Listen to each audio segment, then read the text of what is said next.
The Riff. The hipster's life is strongly influenced by jazz music. Much, if not most, of the hip vocabulary originated with jazz musicians. Isn't that right, Mr. Romo? Yes, that's right. That's true. Now take, for example, the riff, the conversational riff, which is a spoken counterpart of the jazz riff, which is an instrumental solo improvised around a set of chords or upon a given theme. Oh, my. Mr. Romo, I wonder if here in the studio you couldn't give us an example of a riff. Well, I think I could do better than give you an example, which would be me saying this is what I heard at a very great expense to myself from the aspect of my cool, because everyone has a limited supply of cool, and it's very easy to blow it.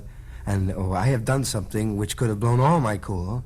I have taken that little microcorder thing you gave me, that tiny little machine, and I have bring you in person riffs, people from various parties. Things were scenes were going on. Like last week at the feast of the Saturday night delightful pudding, which we call it, like you have to call something more than what it is in order to make it more appealing, because you say... Fine, Mr. Romo. Yeah. Thank you very much. I thought you'd take it. In the control booth there, would you run the tape? Yeah. There was this cat, man, a very far-out cat. Like he had weird ideas. Couldn't stop his head, you know? He was hip, he was some kind of genius, but dig. Like this cat was such an out genius that the thing he was a genius at hadn't been invented yet. So what does he do? He decides he's going to be the world's most esoteric concert promoter, you dig? He gets these enormous posters printed up and he puts them all over town and they say, "He is coming."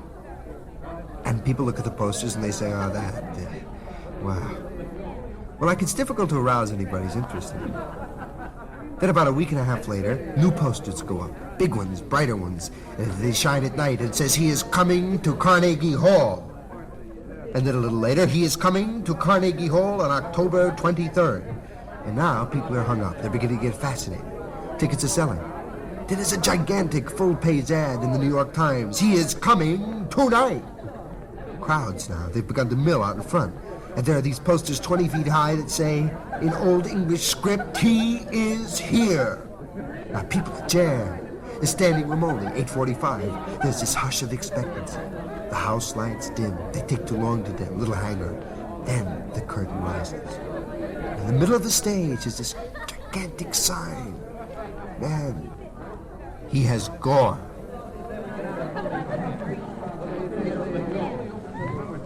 I live in a violin. It's very comfortable in a violin. I keep it tidy. When the cigarette ashes have a tendency to fall in it, I sweep them up and I throw them out. I don't believe that I interfere with the tone of the violin when it's in use. And when they're playing it, I pick a harmonic, resonant frequency and I hum. I like to think I add to the tone.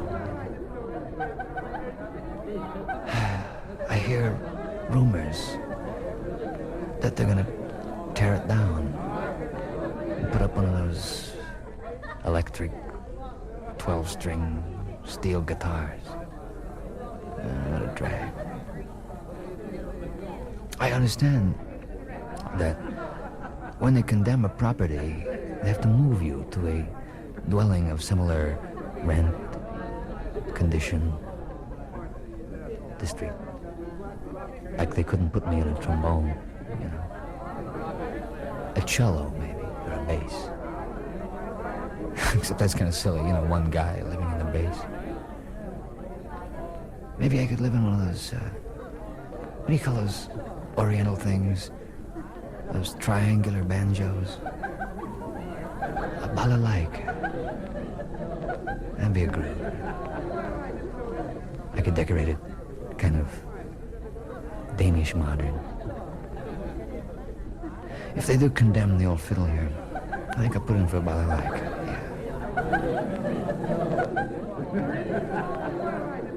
Like, they're sending up a spaceship on a translunar orbit, And they sent up this astronaut, man, and he's been hanging around Cape Canaveral a long time, and he gets his shot, boom, he can go.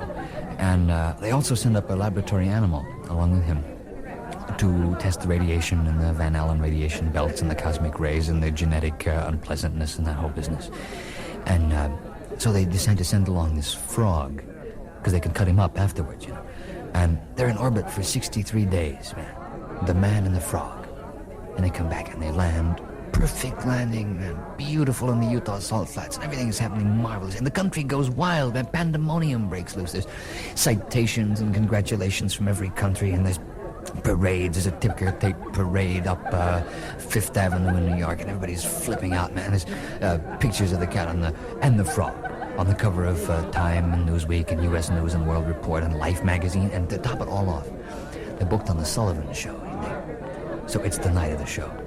And Senor Wences does his bit, and he splits, and the spot comes on, and out comes the astronaut, and he's carrying this frog. And Sullivan becomes very effusive and congratulatory on the whole scene, and the medals and the ribbons and the ring-ding, and this heroic man and this heroic frog all alone in space for 63 days.